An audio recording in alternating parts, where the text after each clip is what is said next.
Bonjour à tous, c'est l'heure de notre page santé. Aujourd'hui dans Midi Ensemble, nous allons vous parler d'une maladie que l'on connaît depuis très peu de temps, une trentaine d'années, l'apnée du sommeil. Elle survient en général chez les personnes en surpoids, âgées ou qui ronflent de façon importante, mais pas seulement. Un apnéiste sur deux est méconnu, n'est pas diagnostiqué et pourtant c'est une maladie très fréquente. Ces apnées perturbent le sommeil et se traduisent principalement par une fatigue au réveil, des maux de tête, une somnolence pendant la journée. Des symptômes qui sont banals, ils sont mis sur le compte de la fatigue. Si vous avez du mal à vous réveiller le matin, si vous vous levez la nuit plusieurs fois, cette émission risque de vous intéresser. L'apnée du sommeil, qu'est-ce que c'est? Quelles en sont les causes, les conséquences et surtout comment la traiter? Pour mieux connaître ce syndrome, j'ai le plaisir de recevoir Francine Partouche. Francine, bonjour. Bonjour. Vous êtes ORL, merci d'avoir accepté notre invitation. Et puis Yves Bloch, bonjour. Vous êtes médecin pneumologue, merci à vous deux d'être là. Puis Marianne Bougrain est devant son ordinateur, elle interviendra tout au long de cette émission. Midi Ensemble, c'est avant tout votre émission, vous le savez, elle est interactive. N'hésitez pas à intervenir sur notre mail qui s'affiche en bas de votre écran, vos questions, vos commentaires, tout nous intéresse, alors surtout, restez avec nous. Mais avant de discuter avec vous de cette pathologie méconnue encore qui peut aller jusqu'à la mort, le syndrome d'apnée du sommeil est une maladie respiratoire qui peut avoir des conséquences parfois graves sur la santé. À chaque apnée, le cœur et le cerveau subissent un stress. Nuit après nuit, le sommeil se retrouve perturbé et la qualité évidemment du sommeil est altérée. Sur du plus long terme, les conséquences peuvent être encore plus graves. Regardons le sujet de Lise Barimbaud, mais évidemment, on en parle après.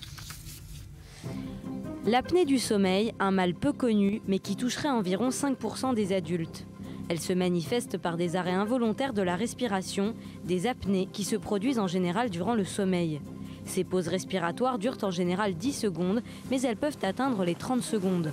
Elles se produisent plusieurs fois par nuit à une fréquence variable. Les médecins considèrent qu'elles sont problématiques lorsqu'il y en a plus de 5 par heure. Dans les cas graves, elles surviennent jusqu'à plus de 30 fois par heure. Ces apnées perturbent le sommeil et se traduisent principalement par une fatigue au réveil, des maux de tête ou une somnolence pendant la journée. Dans la majorité des cas, les apnées sont dues à un relâchement de la langue et des muscles de la gorge qui ne sont pas assez toniques et qui bloquent le passage de l'air lors de la respiration. Il s'agit de l'apnée obstructive. Ce relâchement excessif concerne surtout les personnes âgées dont les muscles sont moins toniques. Les personnes obèses sont également plus sujettes à l'apnée du sommeil car l'excès de graisse au cou diminue le calibre des voies respiratoires. Plus rarement, les apnées sont dues à un mauvais fonctionnement du cerveau qui cesse d'envoyer l'ordre de respirer aux muscles respiratoires. C'est alors de l'apnée centrale. Elles peuvent également apparaître après un accident vasculaire cérébral ou dans les cas d'obésité très importante. L'usage de somnifères, de narcotiques ou d'alcool est également un facteur de risque. L'apnée du sommeil peut toucher les adultes et les enfants, mais sa fréquence augmente fortement avec l'âge. Elle est de 2 à 4 fois plus fréquente chez les hommes que chez les femmes avant 60 ans. À court terme, l'apnée du sommeil entraîne de la fatigue, des maux de tête, de l'irritabilité. Elle peut aussi incommoder le conjoint car elle s'accompagne souvent de ronflements sonores. Il est arrivé un moment où il n'était plus possible de dormir dans la même chambre que mon épouse. On a dû faire chambre à part. Ça, c'était malheureusement la seule solution parce que les ronflements étaient tellement forts que je l'empêchais de dormir. À long terme, si elle n'est pas traitée, l'apnée du sommeil a de nombreuses conséquences sur la santé, comme des maladies cardiovasculaires, de l'hypertension et des AVC. Mais il existe aussi un risque de dépression dû au manque de sommeil et à la somnolence associée. De nombreux accidents du travail ou de la route sont dus aux apnées du sommeil. Les risques sont 2 à 7 fois plus importants pour les personnes atteintes. Selon les médecins, la grande majorité des personnes souffrant d'apnée du sommeil ne le savent pas. Le plus souvent, c'est le conjoint qui remarque la présence d'apnée et de ronflements. Les symptômes qui doivent alerter sont une fatigue importante, des endormissements incontrôlés, des maux de tête, des troubles de la mémoire et une sensation d'étouffer ou de suffoquer la nuit. La nuit, je me réveille toutes les heures, j'arrive pas à me rendormir et le matin, je me lève très tôt, vers 5h moins 10. Donc ça fait que je dors 2-3 heures par nuit seulement. Et donc j'espérais qu'avec cette exposition et en prenant une consultation du sommeil, on pourrait peut-être trouver des solutions à mon problème. Les facteurs de risque sont nombreux, l'hérédité, la consommation d'alcool, certains médicaments comme les somnifères, le diabète de type 2 et l'obésité. Quand la maladie est identifiée, un examen appelé polysomnographie est réalisé. Cet examen permet d'étudier les différentes phases du sommeil et de mesurer plusieurs paramètres pour détecter les apnées et évaluer leur gravité. Quel que soit le traitement proposé, la perte de poids est toujours bénéfique. Le médecin peut proposer l'utilisation nocturne d'un dispositif médical à pression positive continue, le PPC. 15% des patients refusent ce traitement et 20% l'abandonnent, mais la demande progresse de 30% par an. Quand l'apnée du sommeil est moins sévère, l'utilisation d'une orthèse mandibulaire moins contraignante, l'ablation des amygdales, la stimulation électrique ou certains traitements médicamenteux peuvent être salutaires. Alors Francine Partouche, l'apnée du sommeil, c'est quoi ?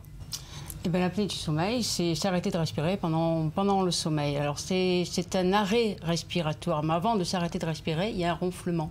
Un ronflement, c'est de l'air qui rentre dans un conduit étroit. Et donc, il y a des vibrations de tous les tissus mous entre le nez et la base de la langue. Et c'est ces vibrations qui vont provoquer le ronflement qui peut aller jusqu'à 70 décibels, 80 décibels, qui est au niveau d'un bruit d'un camion qui passe devant votre porte. Alors quand l'air ne passe plus, on a une apnée, c'est-à-dire un arrêt respiratoire. On fait toutes des apnées du sommeil de quelques secondes, hein, mais à partir de 10 secondes, cela devient pathologique et quand ça se reproduit plusieurs fois pendant la nuit, là, ça devient très pathologique. Quelles en sont les causes, Yves Bloch, de cette apnée du sommeil ? Il y a différents facteurs qui jouent. D'une part, il y a des facteurs anatomiques, c'est-à-dire qu'en fait, notamment le fait d'avoir une mâchoire courte est un facteur de risque, ce qui explique pourquoi il y a des patients minces, sans aucune obésité, qui en font. Parmi les facteurs de risque annexes, il y a l'obésité qui est un facteur de risque important. Avec l'augmentation de l'obésité, on a vu une augmentation importante des apnées du sommeil. Il y a également les maladies cardiovasculaires qui sont à la fois une cause et une conséquence des apnées du sommeil, certaines maladies du cerveau, mais les deux derniers cas sont plus rares que les apnées simples, enfin les apnées obstructives simples. Alors justement, Napoléon disait, Francine Partouche, les gens qui dorment trop, qui mangent trop ne seront jamais des grands hommes. Ça veut dire que déjà à l'époque impériale, cette maladie n'était pas diagnostiquée, mais beaucoup d'individus en souffraient. Napoléon est très connu pour dormir plusieurs fois pendant la journée, même pendant les grandes campagnes, il dormait. Alors effectivement, il était considéré comme un grand homme. Comment on peut dormir alors qu'on est tout le monde est en stress? Effectivement, Napoléon a été considéré comme un apnéique du sommeil, comme un monsieur qui dormait pas très bien la nuit. Alors peut-être qu'il était insomniaque aussi, hein, remarque, mais en tout cas pendant la journée, il dormait pas mal, effectivement. Alors, pour résumer, les facteurs principaux favorisant l'apnée du sommeil, c'est le sexe. Hein, les hommes sont beaucoup plus exposés. L'âge, c'est de 45 à 64 ans. Le surpoids, l'aggravation des symptômes par le tabac, l'alcool ou bien les sédatifs et certaines particularités génétiques, vous nous l'avez dit, Yves Bloch, position de la mâchoire par exemple ou nez. Alors justement, maintenant j'aimerais qu'on vienne sur les conséquences de cette apnée. Quelles sont les conséquences justement pour un patient qui a de l'apnée du sommeil, Francine? Eh bien, il y a une diminution d'oxygénation de tous les tissus. Et les principaux tissus qui sont fragiles, c'est le cœur et le cerveau. On a besoin de dormir, on a besoin de se reposer, on a besoin que le cœur, pendant le sommeil profond, un cœur doit battre entre 30 et 40 de pulsations et un cerveau doit vraiment rêver comme il a envie de rêver. Si vous arrêtez ça, vous êtes mal. Vous êtes mal parce que vous arrêtez l'oxygénation et pendant la journée, ensuite, vous ne pouvez plus vous lever. Vous savez très bien que quand vous dormez bien, le matin, le monde vous appartient. Alors, on vient de parler des conséquences médicales, mais les conséquences, Yves Bloch, sur la vie sociale, sur le quotidien. Sur le quotidien, ce sont des gens qui sont en permanence fatigués. On a tous fait l'expérience d'une nuit sans sommeil, dans le train, dans l'avion. Eh ben, les apnéiques sont des gens qui ressentent ça tous les jours. En plus de ça, ils ont des conséquences médicales, c'est-à-dire ils ont une tension plus élevée, ils ont des battements de cœur souvent plus rapides, ils ont également des tendances à prendre du poids plus facilement. C'est-à-dire que le manque de sommeil favorisant la prise de poids sont des gens qui non seulement souvent sont obèses au départ, mais qui vont avoir tendance à prendre du poids. Donc le traitement des apnées est d'une certaine manière un traitement de l'excès de poids. Et nous retrouvons tout de suite Marianne pour les questions téléspectateurs. Marianne, bonjour. En effet, Valérie, alors Alan, qui a 57 ans, nous dit qu'il se réveille plusieurs fois dans la nuit avec la sensation de très mal respirer. Comment savoir s'il s'agit d'apnée du sommeil et surtout comment diagnostiquer ce mal? Francine. D'abord, il a les signes. Il vient avec une histoire très typique de quelqu'un qui souffre d'apnée du sommeil. Alors il y a tout un questionnaire, hein, quand une personne vient avec des signes de ronflement et de fatigue, et je me réveille la nuit et j'ai l'impression d'étouffer. Nous avons tout un questionnaire, et ce questionnaire et l'examen clinique que l'ORL fait en général. C'est un examen clinique qui examine la gorge, le nez, et également nous allons rentrer une fibre optique dans le nez pour voir toute la partie postérieure de la base de la langue et de la base du pharynx, afin de voir, d'essayer de déterminer où se trouve l'obstruction. À partir de là, on envoie le patient en polysomnographie, comme il a été très bien dit dans le reportage, qui est un examen objectif du sommeil où tout va être analysé. L'électrocardiogramme, la tension, le pouls, le sommeil, la qualité de sommeil, tout va être examiné. Et cela nous donnera un bilan global de ce qui se passe. Yves ?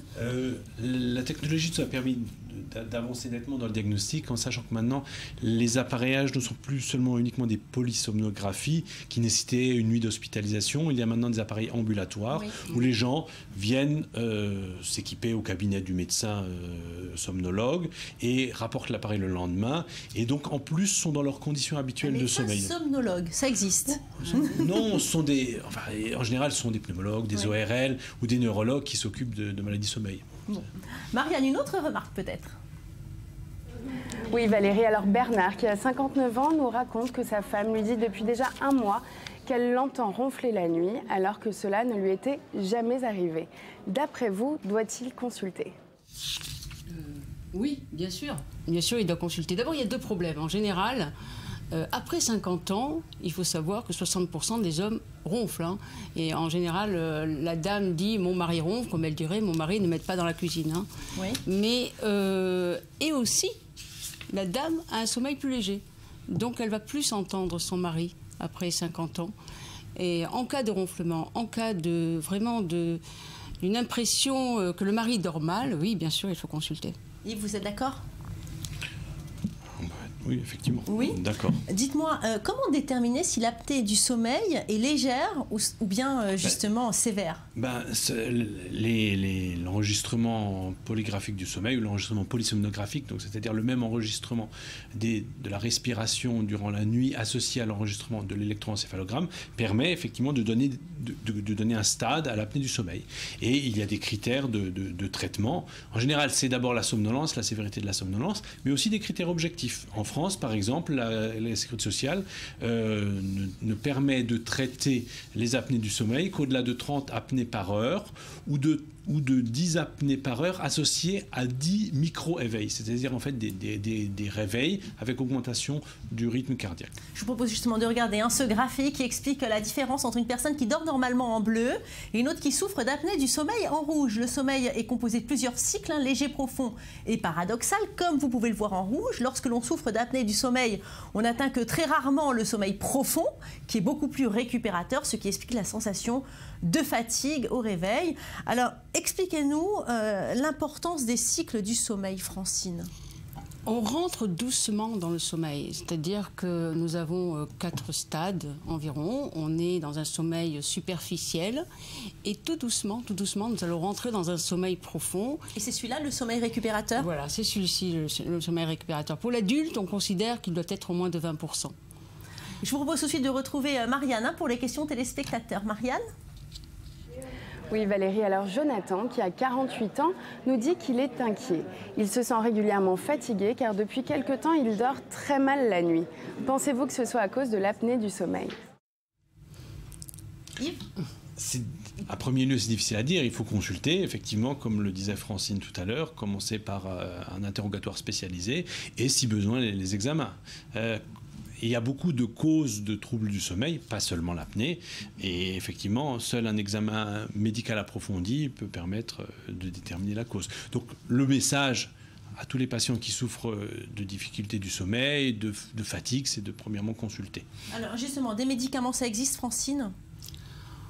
Pas tellement. Non. Pas tellement. Les médicaments qui endorment aggravent l'apnée du sommeil. Alors on parle des antidépresseurs, je sais pas, des antidépresseurs anticycliques qui permettraient peut-être, mais c'est pour les apnées du sommeil très très légers, Et j'y crois pas beaucoup, franchement. La chirurgie, ça peut être envisagé, Yves? La chirurgie est une des techniques. Maintenant, ce qu'il faut signaler, c'est que c'est quand même actuellement le traitement par pression positive continue qui est le principal traitement de l'apnée du sommeil. Alors c'est effectivement un traitement d'appareillage auquel il faut s'habituer, comme on doit s'habituer à un appareil dentaire ou à des béquilles. Mais la technologie là aussi a fait d'énormes progrès avec des logiciels qui s'adaptent au sommeil du patient, des masques de plus en plus souples, de plus en plus légers. Et pour peu qu'ils soient bien pris en charge, beaucoup de patients tolèrent bien. Et lorsqu'ils tolèrent bien l'appareil et lorsqu'ils sont bien adaptés, leur vie est transformée. Merci beaucoup. Malheureusement, Francine, ça sera le mot de la fin. Je voulais juste vous raconter une petite histoire. On n'a pas le temps. Je suis désolée, Francine. La prochaine fois, on vous réinvitera, c'est promis. C'est fini pour cette page santé.